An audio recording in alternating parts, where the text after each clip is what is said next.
పవన్ కళ్యాణ్ గారు ఒక్క మగాడు.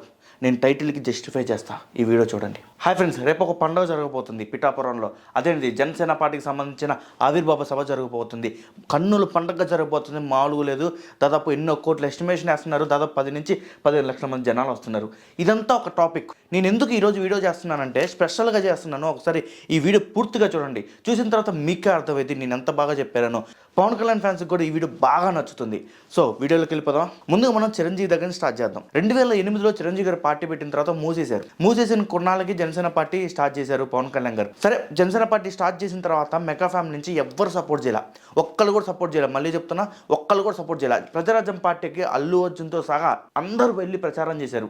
అప్పుడు పవన్ కళ్యాణ్ గారిని ఒక ప్రచారకర్తగా మాత్రం, అంటే అల్లు అర్జున్ని రామ్ చరణ్ని ఎలా ట్రీట్ చేశారో అప్పుడు పవన్ కళ్యాణ్ కూడా అలానే ట్రీట్ చేశారు అల్లు అరవింద్ గారు. అది పవన్ కళ్యాణ్ బొత్తిగా నచ్చలా. కానీ ఎలక్షన్ దగ్గర పడ్డప్పుడు మనకు అనుభవం లేనప్పుడు మనం మాట్లాడకూడదని చెప్పేసి అన్నీ మూసుకొని మెలకను కూర్చున్నాడు. తనకు తెలుసు, తనకు నచ్చిన అంశాలన్నీ చెప్తున్నాడు, కానీ వాళ్ళు పట్టించుకోవట్లేదు.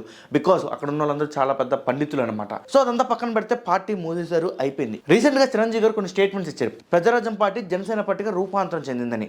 నిజంగా చెప్పమంటారా, నేనైతే ఒప్పుకున్నది. ఒక జన సైనికుడిగా మాట్లాడాలి అంటే అసలు ఒప్పుకోడు. నేను జన సైనికుడు కాకపోవచ్చు, కానీ నిజమైన జన సైనికుడు అసలు ఒప్పుకోడు. ఎందుకంటే జనసేన పార్టీని పూర్తిగా బలోపేతం చేసింది, ఈ 10 ఏళ్ళు కాపాడుకుంటూ వచ్చింది ఒక కార్యకర్త మాత్రమే. ఎన్ని దెబ్బలు తిన్నా, పోలీస్ స్టేషన్లో కేసులు పెట్టినా కానీ ప్రతి ఒక్క దానికి పిల్ల పార్టీ అనిపించుకున్నా కానీ ఆ పిల్ల సైనికులే ఇప్పుడు ఆంధ్రప్రదేశ్ భవిష్యత్తు నిర్ణయిస్తున్నారు పవన్ కళ్యాణ్ ద్వారా. నేను ఈ పాట పళ్ళ గుర్తు చెప్పగలను. ఎందుకంటే చిరంజీవి గారు ప్రజారాజ్యం పార్టీ మూసేసిన తర్వాత రాజకీయ కళాకారులకు చాలా దూరంగా ఉన్నారు. ఆయన పట్టించుకోలేదు. మళ్ళీ రీఎంట్రీ కోసం ట్రై చేస్తూ ఖైదీ నెంబర్ 150తో బెస్ట్ రీఎంట్రీ ఇచ్చాడు చిరంజీవి గారు. ఇంకా పాలిటిక్స్ దూరం అయిపోయారు ఆయన. ఆల్మోస్ట్ ఇంకా పాలిటిక్స్ నాకు సంబంధం లేదు అని డిసైడ్ అయిపోయారన్నమాట. అయితే చిరంజీవి గారు 2024 ముందు దాకా పవన్ కళ్యాణ్ గారి గురించి మాట కూడా ఎత్తలా. ఏదైనా ఎత్తితే సపోర్ట్ చేశాడు, ఏదో పర్సనల్గా సపోర్ట్ చేశాడు. అంటే మెగా ఫ్యామిలీ మొత్తం ఆయన వెనకాల ఉంటాం, ఆయన నడిపిస్తాం అనే పాయింట్లో ఎప్పుడు సపోర్ట్ చేయాల. తమ్ముడిగా గెలవాలనుకుంటానండి, కానీ రాజకీయం ఎలా ఉంటుందో మనందరికీ తెలుసు కదా అని చెప్పి తప్పించుకునేవాడు. నా తమ్ముడికి నేను సపోర్ట్ చేస్తాను, ఎందుకు సపోర్ట్ చేయనని చెప్పేవాడు. కానీ ఇది పార్టీ రూపాంతరం చెందింది, ప్రజారాజ్యం పార్టీ ఇప్పుడు జనసేన పార్టీ అని ఎప్పుడూ చెప్పలా. ఎందుకంటే ఆయనకే కాన్ఫిడెన్స్ లేదు. ఎందుకంటే ఆయన ఒకసారి ఓడిపోయి వచ్చాడు కాబట్టి, పార్టీ మూసేసి వచ్చాడు కాబట్టి. రేపు జనసేన పార్టీ నేనే ఉండలేదు, పవన్ కళ్యాణ్ ఆవేశపడ్డాడు, ఆయన ఎలా ఉంటాడని చెప్పి కొన్ని అనుమానాలు కూడా ఉన్నాయి. కానీ ఆ అనుమానాన్ని బద్దలు కొట్టాడు. కానీ చిరంజీవి గారు ఓడిపోయిన తర్వాత మెగా ఫ్యామిలీ కానీ, అల్లు ఫ్యామిలీ కానీ, అల్లు అరవింద్, నేను అల్లు అరవింద్ ఎందుకు ఇంక్లూడ్ చేస్తున్నానంటే సంబంధం లేని ఇష్యూ అయినా సరే ప్రజారాజ్యం పార్టీలో అల్లు అరవింద్ కూడా ఒక ముఖ్య పాత్ర పోషించారు కాబట్టి నేను అల్లు అరవింద్ గారి గురించి చెప్తున్నా. మెగా ఫ్యామిలీ కానీ, అల్లు ఫ్యామిలీ కానీ పవన్ కళ్యాణ్కి ఎటువంటి హెల్ప్ చేయలేదు. ఇప్పుడు గెలిచిన తర్వాత మా వాళ్ళు అని అనుకోవచ్చు, కానీ పవన్ కళ్యాణ్కి మాత్రం ఆయన ఒక్కడే కష్టపడ్డాడు. ఇది ఎవరైనా ఒప్పుకోవాల్సిందే. అలా అని చెప్పి చిరంజీవి గారికి పవన్ కళ్యాణ్ మీద ప్రేమ లేదని అయితే నేను ఒప్పుకోను. ఖచ్చితంగా ప్రేమ ఉంటుంది. కానీ ఈ రాజకీయాలు రావడం తప్పు, నాకు సూట్ అవ్వు, నాకే సూట్ అవ్వు అంటే తమ్ముడికో సూట్ అవ్వు అని ఆ బాధలో ఆయన చెప్పలేదేమో, లేకపోతే ఆయన కొన్ని కారణాలు ఉంటాయేమో, నాకైతే తెలియదు. కానీ మెగా ఫ్యామిలీ మొత్తం పవన్ కళ్యాణ్ గారికి ఎటువంటి ఫీల్డ్లో సపోర్ట్ ఇలా ఏమైనా మానసికంగా ఆయనకి ఫోన్లు చేసి లేకపోతే ఇంటర్నల్గా ఏమైనా సపోర్ట్ ఇచ్చారేమో మనకు తెలియని విషయాలు కాబట్టి అయ్యి దాని గురించి మాట్లాడకూడదు. కానీ గ్రౌండ్ లెవెల్లో మాత్రం ఎటువంటి సపోర్ట్ ఇలా. మెగా ఫ్యాన్స్ అందరూ పవన్ కళ్యాణ్ ఫ్యాన్స్ సపోర్ట్ చేశారంటే ఒప్పుకుంటుంది. ఎందుకంటే మెగా ఫ్యాన్స్ అయితే డైరెక్ట్గానే సపోర్ట్ చేశారు పవన్ కళ్యాణ్ గారికి. అది నేను కళ్ళారా చూశాను కూడా కాబట్టి చెప్తున్నా. ప్రజారాజ్యం పార్టీ జనసేన పార్టీగా రూపాంతరం చెందింది అనేది ముమ్మాటికి అసలు ఒప్పుకునే విషయం అయితే కాదు. జన సైనికులు కూడా ఒప్పుకోరు. ఎందుకంటే ప్రజారాజ్యం పార్టీ కాంటెక్స్ట్ వేరు. అది లగ్జరీగా స్పేషియస్గా వచ్చింది, అంత పెద్ద గ్రాండియర్తో ఓపెన్ అయింది. కానీ జనసేన పార్టీ అలా ఓపెన్ కాలేదండి. జనసేన పార్టీ ప్రజారాజ్యం పార్టీలాగా ఓపెన్ కాలేదు. కష్టాలతోనే, ముళ్ళ నడకలతోనే ఓపెన్ అయింది. ప్రజారాజ్యం పార్టీ వేరు, జనసేన పార్టీ వేరు. ఎప్పటికీ జనసేన పార్టీ పుట్టుక ఎలా ఉంటుందో తెలుసా? ఒక ఐటెక్స్ కన్వెన్షన్లో పార్టీ ఓపెన్ చేశాడు, తన భావాలు పరిచయం చేశాడు, తర్వాత పార్టీని రాజకీయాలను అర్థం చేసుకున్నాడు. అప్పుడు బీజేపీకి సపోర్ట్ చేస్తే బీజేపీ టీడీపీకి సపోర్ట్ చేయమంటే వాళ్ళ ముగ్గురు కలిసి పోటీ చేశారు. కానీ జనసేన ఒక్క సీటు కూడా తీసుకోకుండా డైరెక్ట్గా మద్దతు ఇచ్చింది, ప్రతి ఒక్క సభకి వెళ్ళింది. బీజేపీ చాలా తక్కువ సీట్లు తీసుకోవడం గెలుచుకుంది, అండ్ టీడీపీ చాలా ఎక్కువ సీట్లు తీసుకుంటుంది కాబట్టి, ఎందుకంటే ఎప్పటి నుంచి ఉన్న పార్టీ చాలా పెద్ద పార్టీ కాబట్టి తీసుకుంది, అధికారంలోకి వచ్చింది. దాని తర్వాత కొన్ని రోజుల తర్వాత పవన్ కళ్యాణ్ గారు విభేదించారు. దాని తర్వాత సింగిల్గా పోటీ చేశారు పవన్ కళ్యాణ్ గారు వామపక్షాలతో పోటీ చేశారు. వామపక్షాలతో పోటీ చేసిన తర్వాత 130 స్థానాల్లో పోటీ చేస్తే పవన్ కళ్యాణ్ గారు ఒకే ఒక చాట గెలిచారండి. ఆయన పోటీ చేసిన 2 చాట్లు కూడా ఓడిపోయారు. వామపక్షాలకి 20 సీట్లు ఇచ్చారు, వాళ్ళు ఒకటి కూడా గెలుచుకోలేపారు. ఎందుకంటే పవన్ కళ్యాణ్ గారు 40 సీట్లు పోటీ చేస్తే ఆయనే ఒక్కటి రాజోళ్ళు మాత్రమే గెలిచారు. ఆయన పోటీ చేసిన 2 నియోజకవర్గాల్లో ఆయన ఓడిపోయాడు. అసలు తర్వాత ఏం చేస్తారండి, ప్రతి ఒక్క నాయకుడు అసలు పార్టీ పుట్టి 5 ఏళ్ళు అయిన తర్వాత కూడా, పార్టీ పుట్టి 5 ఏళ్ళ తర్వాత ఇంత ఫాలోయింగ్ ఉండి, ఇంత పేరుండి, ఆయన ఎక్కడికి వెళ్తే అక్కడ లక్షల మంది జనాలు వస్తున్నా కానీ ఆయన గెలుచుకోలేకపోయాడంటే ఎంత బాధ ఉండాలి. ఆయనకు ఆయనే ఓడిపోయాడు. అది కూడా ఒక్క చోట కాదు, 2 చోట్ల. ఒక వ్యక్తి పోటీ చేసిన 2 చోట్ల ఓడిపోవడం ఇదే అండి ఫస్ట్ టైం. ఎందుకో తెలుసా, చిరంజీవి గారు కూడా 2 చోట్ల పోటీ చేశారు, ఎన్టీఆర్ కూడా 2 చోట్ల పోటీ చేశారు, కానీ ఒక్క చోటన్నా గెలిచారు. కానీ పవన్ కళ్యాణ్ 2 చోట్ల ఓడిపోయారు. ఎంత బాధ ఉండాలి, ఎంత తపన ఉండాలి, ఎంత కస ఉండాలి. అయినా కానీ ప్రశాంతంగా వచ్చి మళ్ళీ పోరాటం చేద్దాం, మళ్ళీ గెలుద్దాం.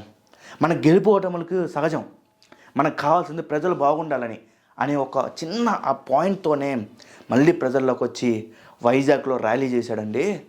తిమ్మ తిరిగిపోయిందండి.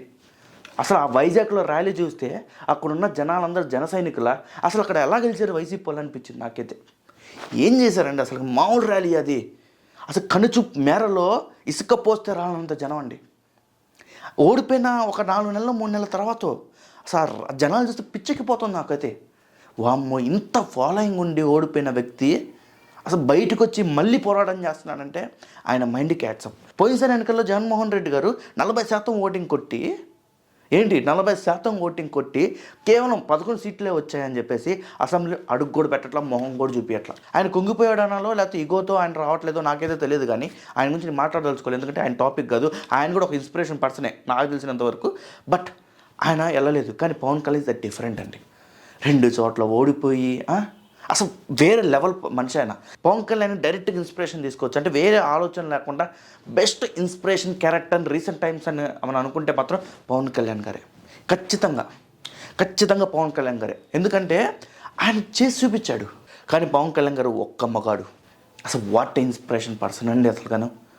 హ్యాట్స్ ఆఫ్ చెప్పచ్చు ఆయనకి. అసలు ఆయన పార్టీ పెట్టిన దగ్గర నుంచి నాయకులు ఎవరు లేరండి.